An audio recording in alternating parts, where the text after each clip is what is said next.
First off, I'm going to tell you a story about my life. Oh. So, when I was very small, my parents were involved in club ministry, and that was back before Adventures was a thing.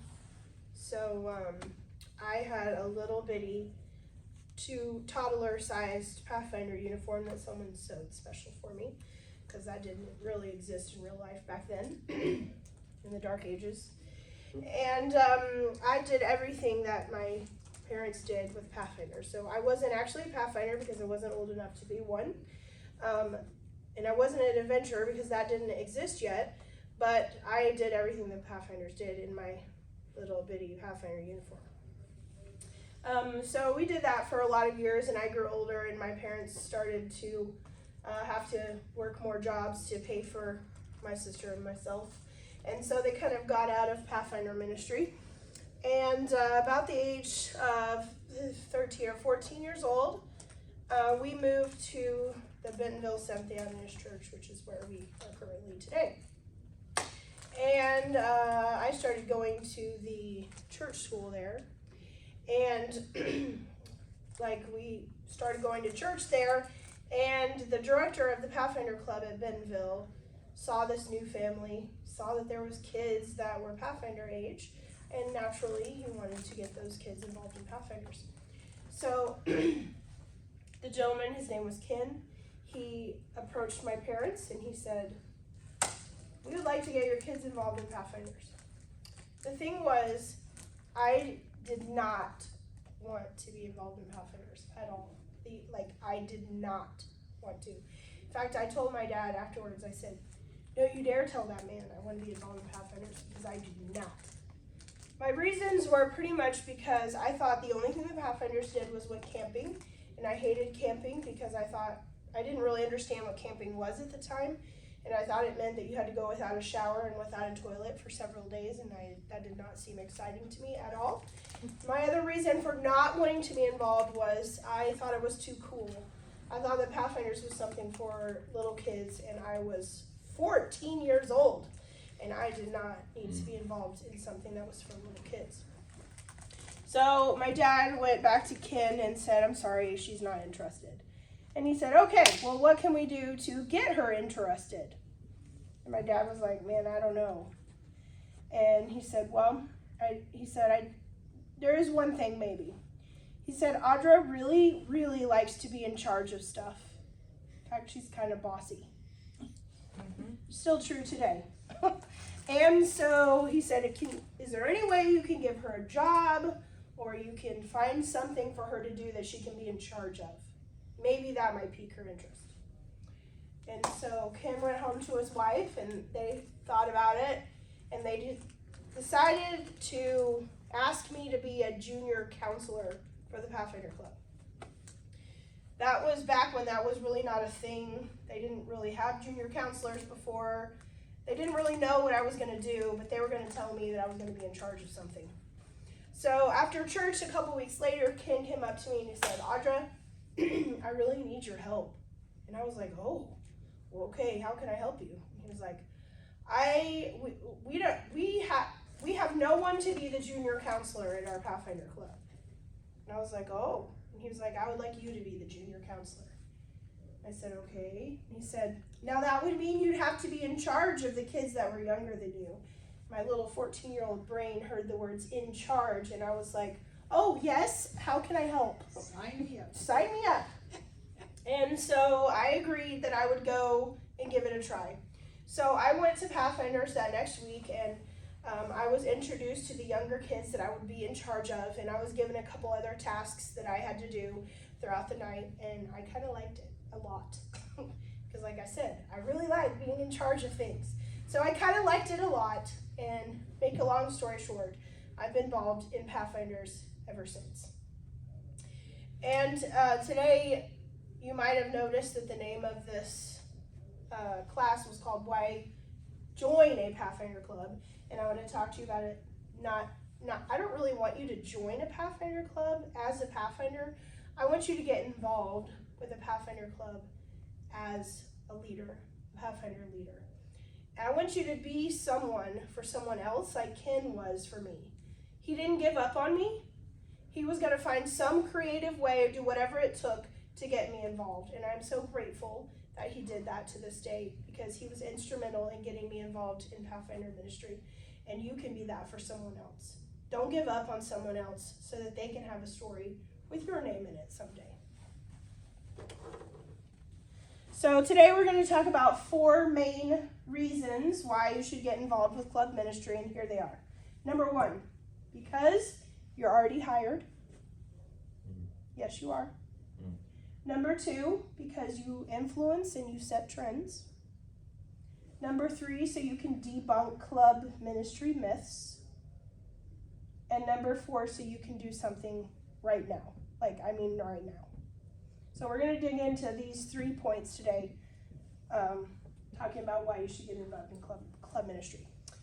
First off, a little bit about who I am. I am a 6th grade math teacher at the Rogers Public School System.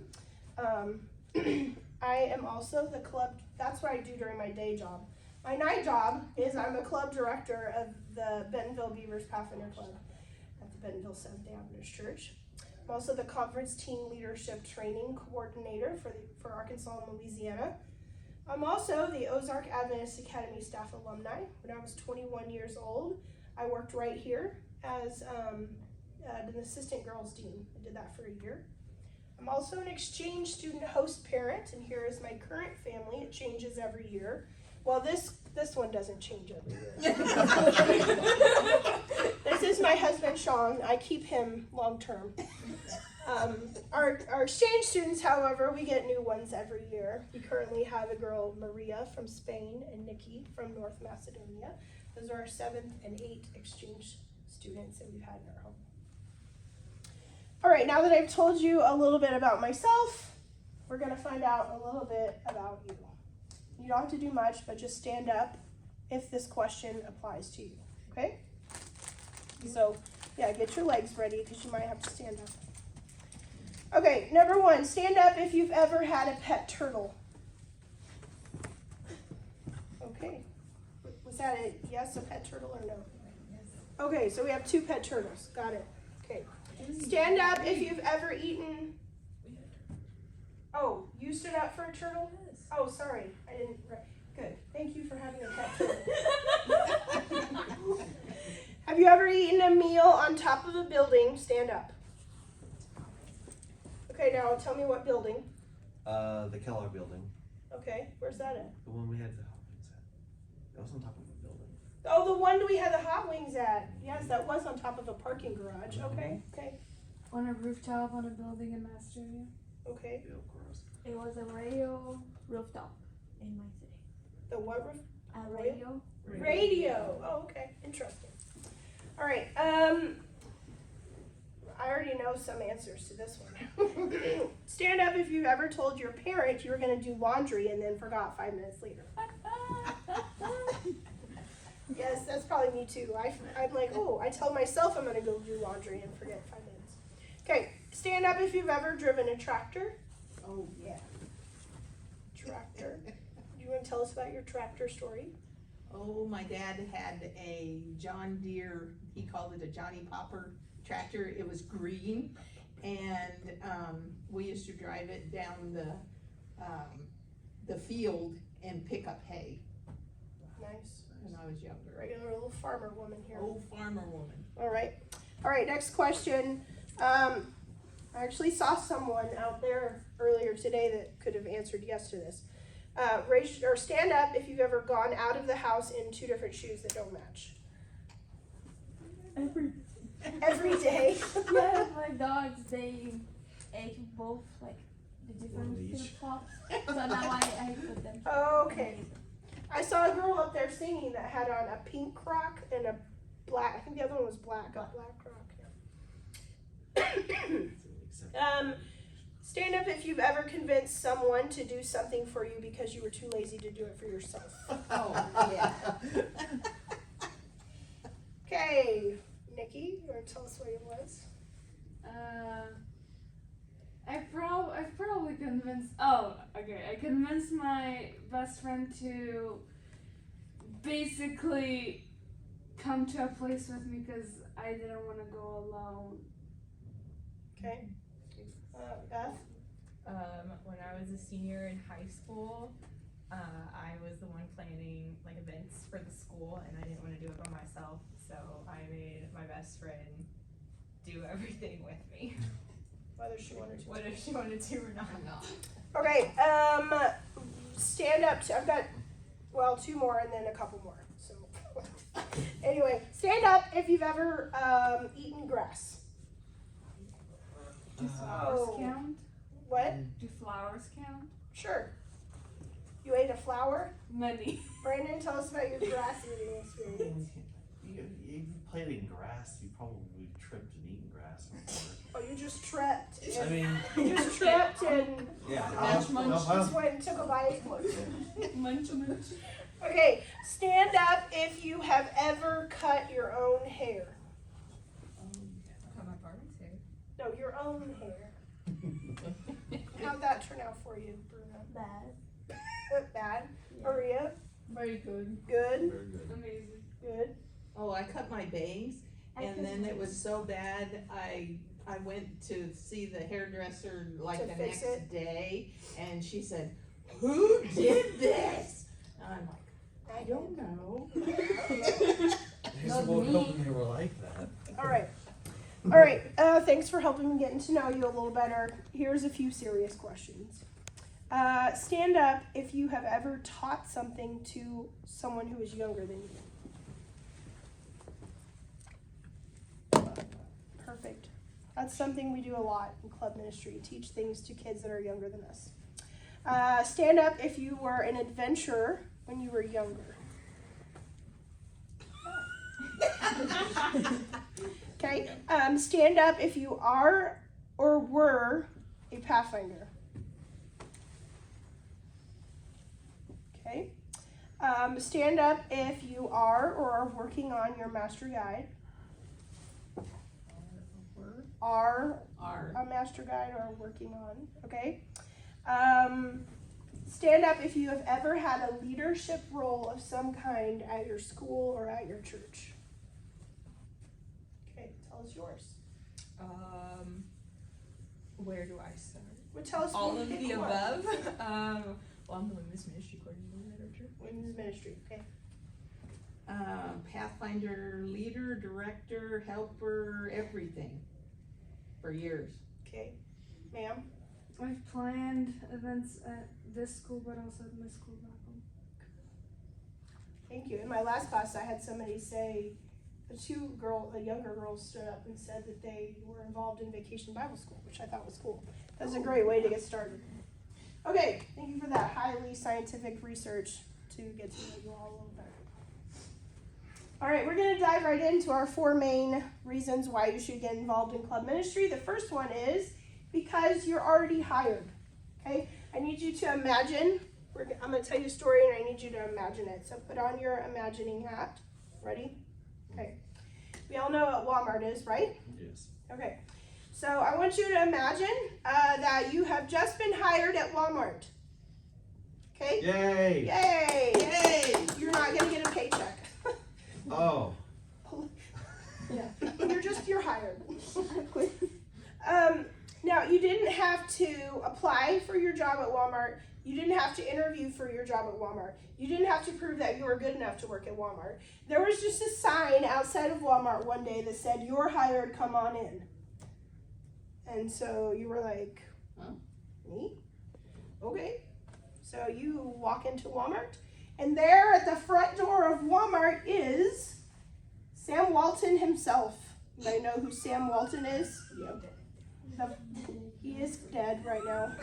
But there he is. Now, He is the founder of Walmart. The founder of Walmart himself is standing there to greet you. Reincarnated. He's reincarnated. Okay? So you walk in and he says, "Hi, Brandon." And you're like, "Whoa, you know my name?" You're supposed to be dead. Okay. And right there waiting for you, he has a shiny, sparkling, brand new blue vest for you to put on. Because that's what you wear when you work at Walmart. So So you put on the blue vest and you're kind of still thinking, okay, this is a little weird. And Sam Walton says, kind of takes you by the arm and says, look at this beautiful Walmart store I have.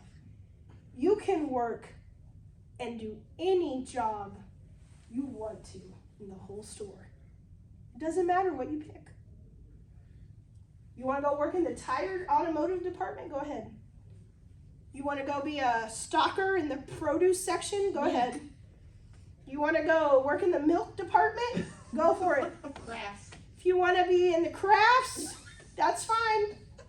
If you want to go be a butcher in the meat department, go ahead. Now, you may be thinking, well, you know what? Cars are kind of cool, but I don't really know how to change a tire. That kind of slips out, and Sam Walton says, that's okay. You don't have to know how to change a tire to go work in the automotive department. I'll teach you. And then somebody, you think, well, maybe I'll go work in the produce department, but sometimes I get asparagus and celery confused. So I'm not so good at that. And Sam Walton says, that's okay. We'll teach you all the vegetables. It's fine. You don't have to know what you're doing yet. We'll teach you. And you're like, okay, well, I guess I'll go off to the automotive department then, but I have a lot of learning to do. Sam says, that's fine. Go on. So, okay, so you start to walk toward the automotive department. He says, oh, wait, hold on. Here's your one job. He says, you're going to do a lot of different tasks in the automotive department.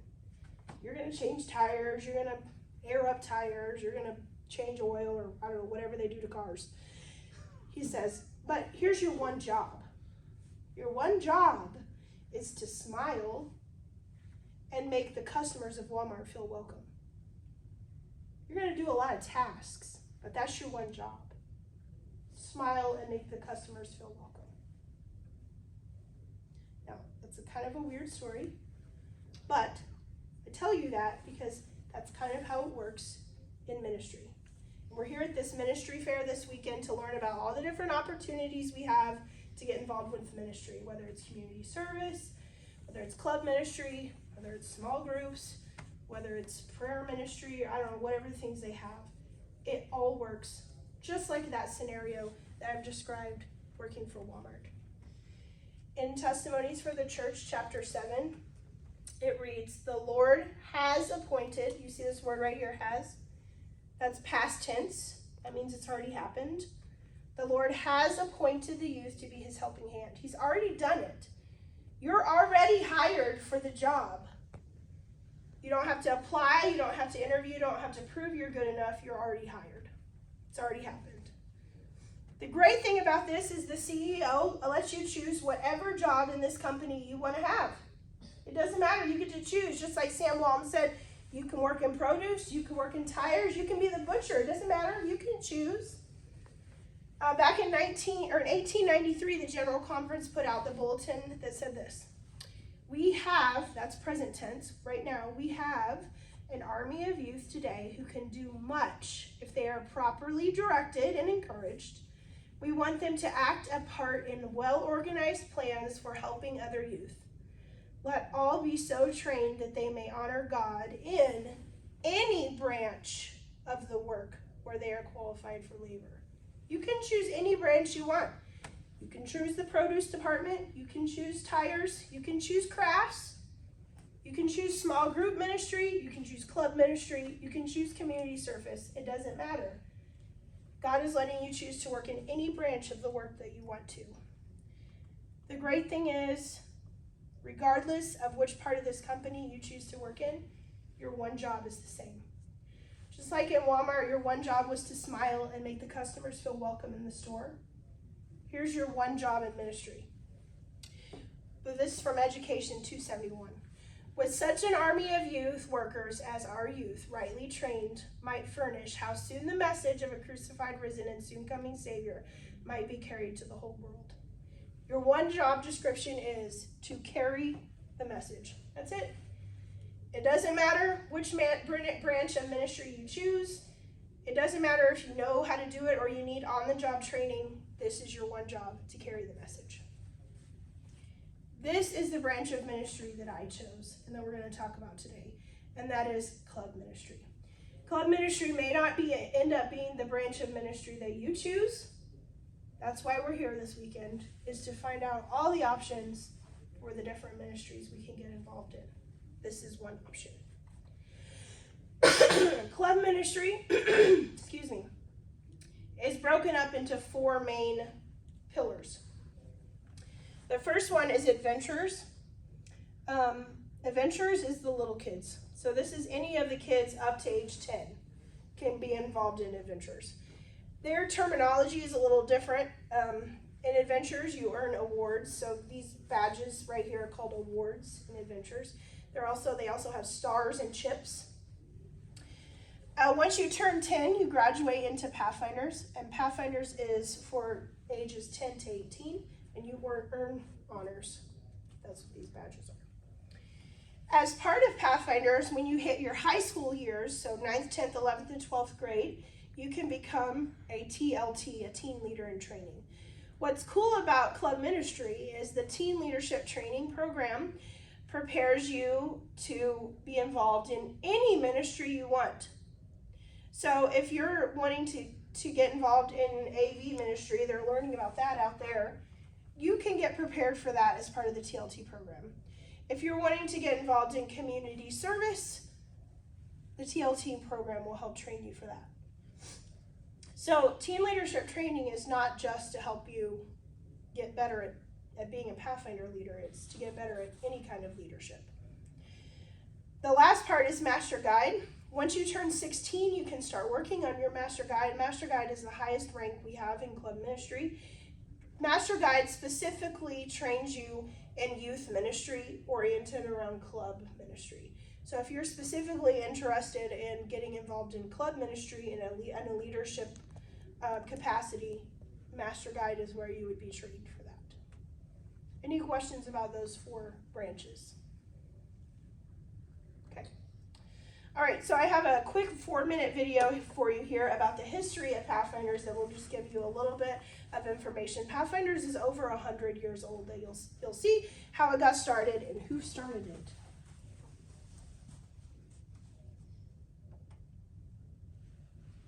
Have you ever wondered how the Pathfinder ministry got started? Hold on.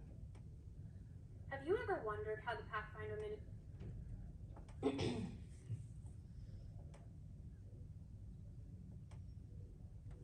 Let me disconnect it.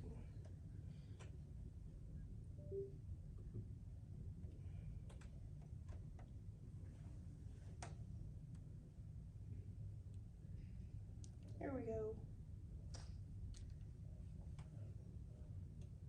Okay. Now we will be able to hear it from the TV. Have you ever wondered how the Pathfinder ministry got started, or how the ministry became known as Pathfinders? In the spirit of the Oshkosh International Camporee, David Trim explains the origins of Pathfinders. The origins of Pathfinders lie in the creation of missionary volunteer societies in 1907. They were the concept of Flora Plummer, director of the General Conference Sabbath School Department, and Milton Kern, the first youth director for the World Church. Junior Missionary Volunteer, or JMV, societies were added in 1909. The idea of local clubs doing outdoor activities was advocated in 1922 by Arthur W. Spaulding, Director of Family Ministries at the General Conference, who in 1919 had started a small group of what he called mission scouts for the youth of his home church. The first camp out by junior missionary volunteers was at Town Line Lake, Michigan in 1926. And at some point in late 1927 or early 28, the term Pathfinder was first used, probably by John McKim, youth leader of the Southeastern California Conference. By 1931, the structure of classes for pre-JMVs, or adventurers as they are now called, and for Pathfinders was in place. From Busy Bee through what was then called Master Comrade, but since 1951 has been called Master Guide. Pathfinder clubs began to spring up across the North American division, and in the late 1940s, the Pathfinder emblem, flag, and song were all created. In 1950, the General Conference authorized Pathfinder clubs for the world field, with Lawrence Skinner, the first World Pathfinder director. Now, the first clubs in Australia and New Zealand had already been founded by enthusiasts in the late 1940s, but with official authorization, the concept began to spread around the world. It adapted to local circumstances and languages. For example, in Brazil, Pathfinders were called debravadores. In Spanish-speaking America, they became conquistadores. But always the core concepts were preserved. Learning crafts, healthy and wholesome activities in the outdoors, and spiritual development. Today, Pathfindering is truly international.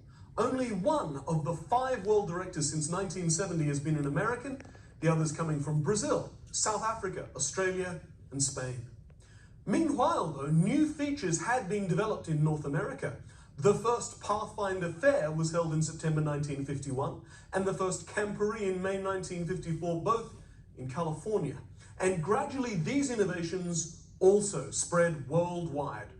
For example, this rare movie footage is of the first Pathfinder Fair in New Zealand, organized by John Trim in 1963 in Christchurch. Some things have changed. For example, there are few, if any, places where girls still have white gloves as part of their uniforms. But there are remarkable continuities. Tent pitching, fire making, and knot tying all remain typical parts of the Pathfinder experience. The first North American division camporee was in 1985 in Colorado. The third such camporee in 1994 became international, and the fourth in 1999 was the first held in Oshkosh. The International Camporee, held every 5 years, has grown from strength to strength. Youth leaders and Pathfinders across North America and the globe look forward to it, plan for it, and fundraise so they can go to Oshkosh. The vision of Flora Plummer, Milton Kern, Arthur Spaulding, Lawrence Skinner, and others continues to inspire Adventists of all ages around the world, shaping young lives for service to our Lord Jesus.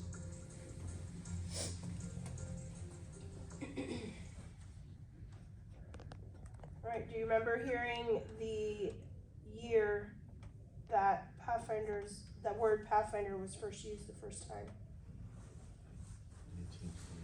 1928. 1928, that's right. The concept of Pathfinders was going before that, but the word Pathfinder was first used in 1928. All right, point number 2, why to get involved in club ministry is because you are influential and you can set trends. Let me prove this to you. So food and beverage companies spend around $2 billion each year marketing to youth. They know that teens and young adults set trends that are adopted by other demographics. So for example, this is Fruity Pebbles cereal.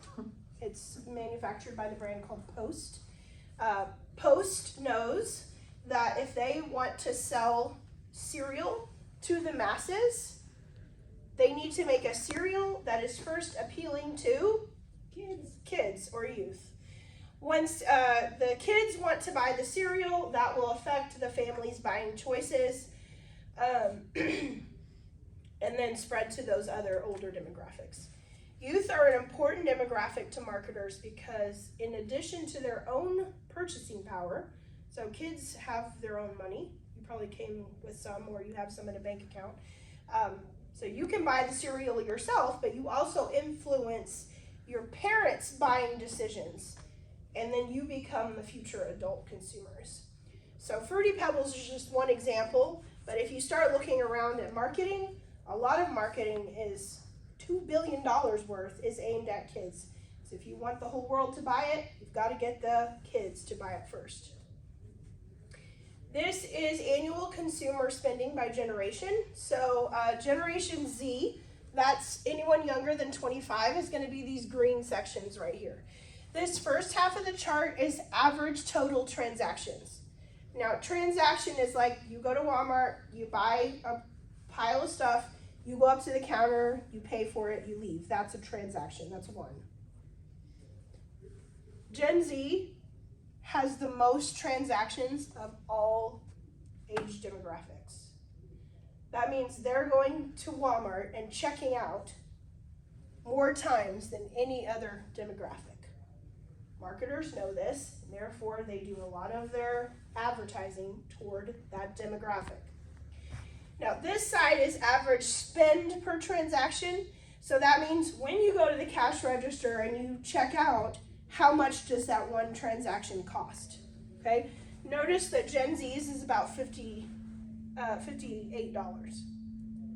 which is right up there in line with the adult generation. So most parents, 35 to 54-ish right here, they're spending $60 per transaction, which is a $2 difference between what the kids are spending. So kids have just as much purchasing power as their parents, and marketers know that.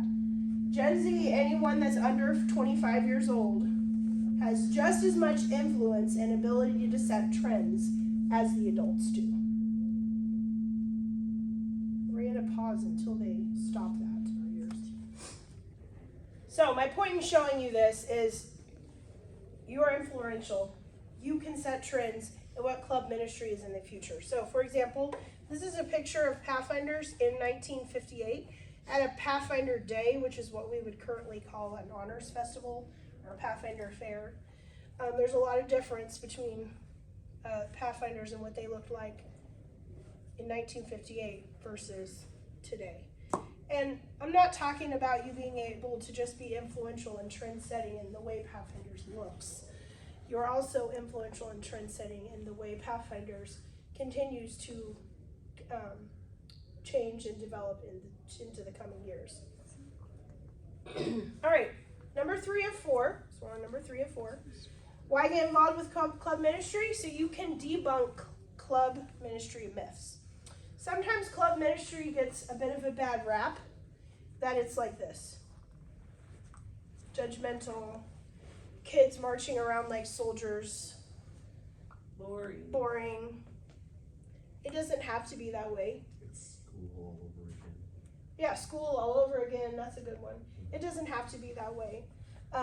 You may have had a club director that didn't know any different, like they didn't know or they didn't have enough help to make a more engaging program.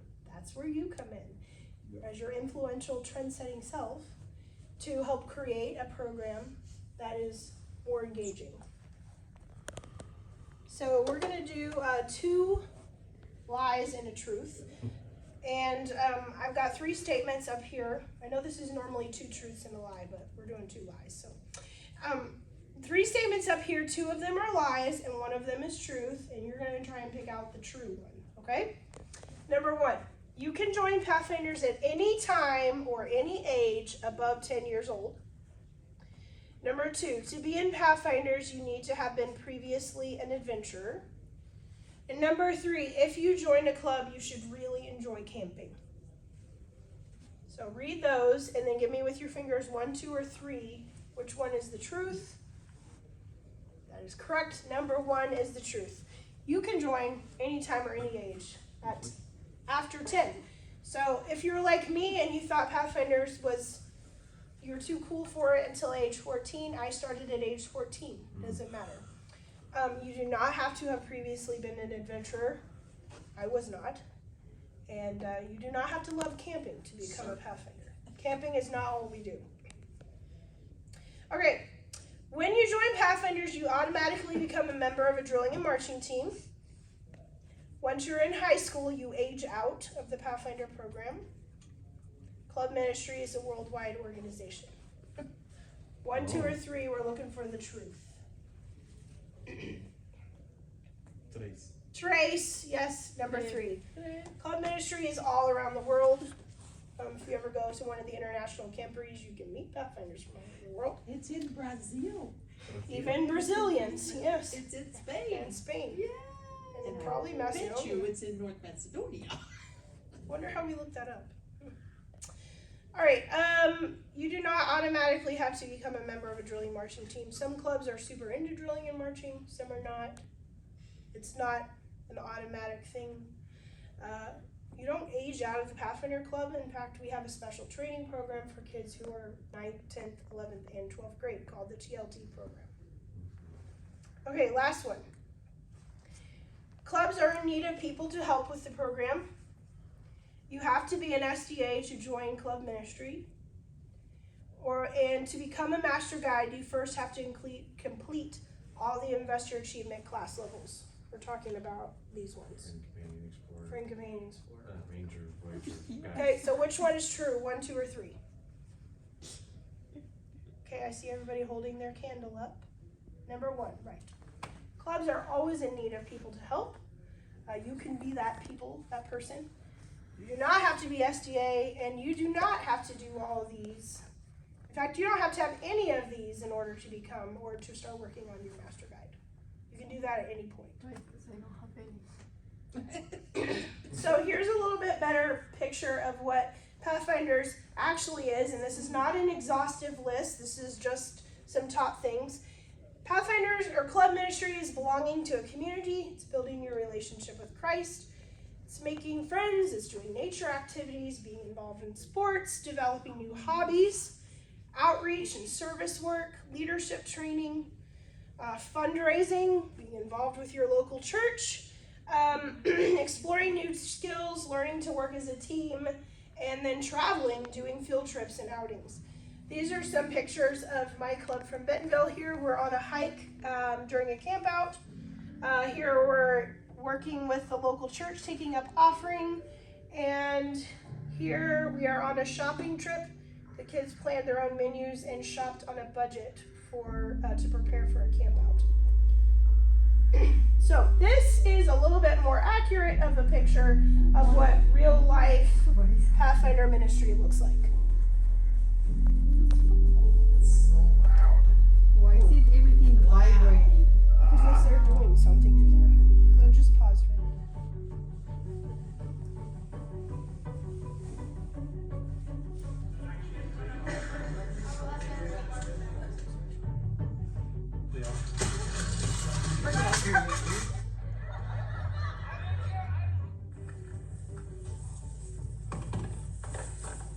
Bread and fresh fruit, or little cups of cereal.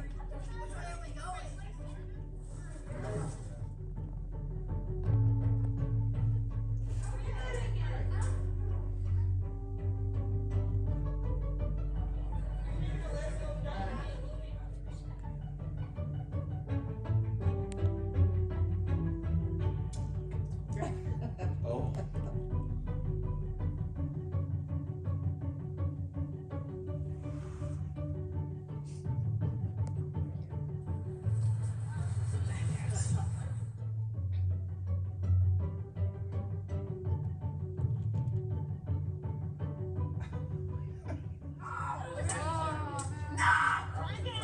All right, everybody.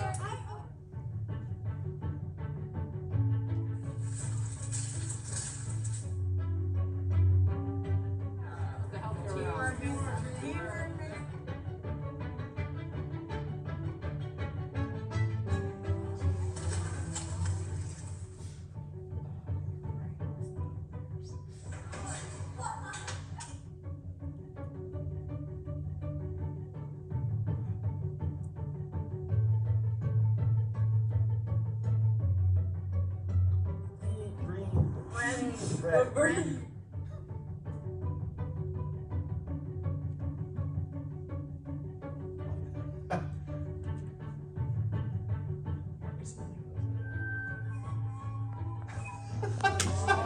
That's last thing. Flag retirement, it's all in here. Stand up here,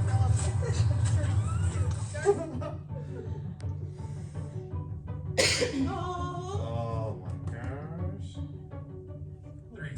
This is how we glaze them. This is cranberry.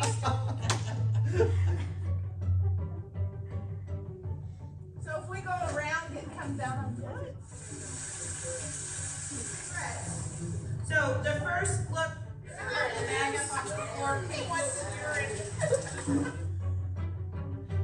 We've got protein, granola bars. We've got cheese and peanut butter. You're gonna tip it backwards instead of trying to go forward. Yes.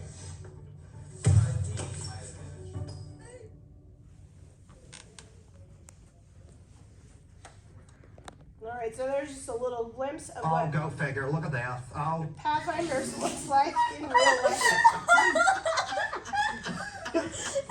That was just for your comic relief.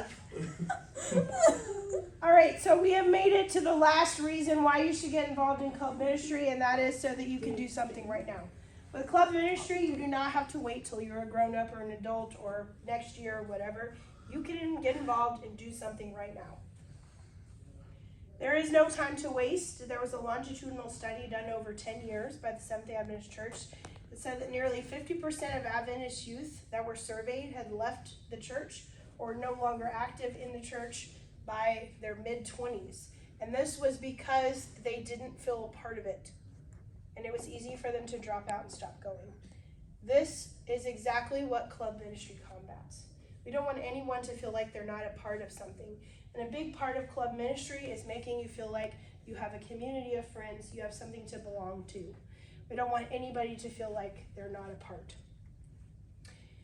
This is also interesting. Between 1991 and 2018, the Arkansas-Louisiana Conference increased their camporee attendance by 50. So what this means is, and this is about rough estimate, but in 1991 we had about 300 attendees from Arkansas and Louisiana go to the International Camporee. In 2018 we had about 350 go to International Camporee. So between that time we increased by about 50. Other conferences increased by hundreds and thousands, some like 4,000, which means we have a lot of work to do in Arkansas, Louisiana. Churches that used to have an active club can't find an adult leader, and that's where you come in. If you're not sure how to get started right now, this is what you can do. I don't want you to leave thinking, I don't know what to do next, so here's a plan of what to do next. You're going to pick an honor. That's one of these. There are hundreds and hundreds of honors about all kinds of different skills and topics. We'll dig into that in a minute. You're going to tell someone that you want to help out. I'll tell you who to tell in a minute. You're going to get ready, and then you're going to teach. That's what you need to do. Okay, so if you scan this QR code, it'll take you to the page that lists every single honor that we have available in Pathfinders. And we want you to pick one that you're already interested in, that you already have some knowledge in. You don't have to reinvent the wheel. So if you already have a hobby of mountain biking on the side, go pick the mountain biking honor. If you already have the hobby of making friendship bracelets on the side, go find the braiding honor. Okay? Do something that you already have some knowledge in, because you're going to be teaching someone younger than you about that topic or about that skill. Next, you're going to contact an adult at your church or your school and let them know that you are interested in helping out. So this could be your pastor, this could be your club ministry director, your youth, the person in charge of youth, this could be someone that teaches Sabbath school, this could be your campus youth pastor. Any one of those adults or someone up there can help point you to the right person of where you should go to get involved. Anybody who gets involved in youth ministry at any level, whether it's club ministry or Sabbath school or VBS or whatever it is, you have to complete a background check. This QR code will take you to that. It's easy. It doesn't cost you anything. You can do it real quick. But if you go to the adult and say, hey, I'm wanting to help out in club ministry and I've already done my background check, they're going to be like, oh, good for you, bonus points. So there's how to get to that. Is that Sterling? Sterling Volunteers, yes. Mm-hmm. Adventist screening verification, and the company we currently use is Sterling Volunteers. Then you want to prepare to teach your honor. Now, if you're interested in teaching the younger kids the adventures, you're going to be preparing to teach an award, a star, or a chip. They have some other names for theirs, but same concept. You want to make sure that you're not having your students look like this. You want to prepare stuff that's hands-on, some activities, something to get them engaged, some games, slide presentation, video clips.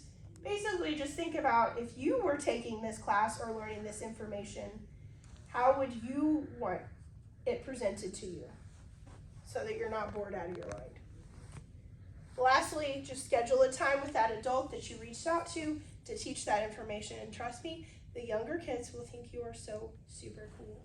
that you came and taught them something. So just to recap, here are 4 reasons why you should get involved in youth ministry. You're already hired. You don't have to interview. You don't have to prove you're good enough. You already have the job. You are a super important demographic that is influential and sets trends not only in the economic system, but also in the church and club ministry. We want to debunk those club ministry myths. We want to make club ministry something that's engaging, that you would want to be a part of. And we want you to be able to do something right now. You don't have to wait till you're an adult. You can get started in ministry right now. Are there any questions? All right. If you ever have any questions that you think of, or you need help with club ministry or help getting involved, here's my contact information. You're welcome to email me or text me. You can also scan this QR code to go to my YouTube page that's all about club ministry. Appreciate your attention. Have a nice day.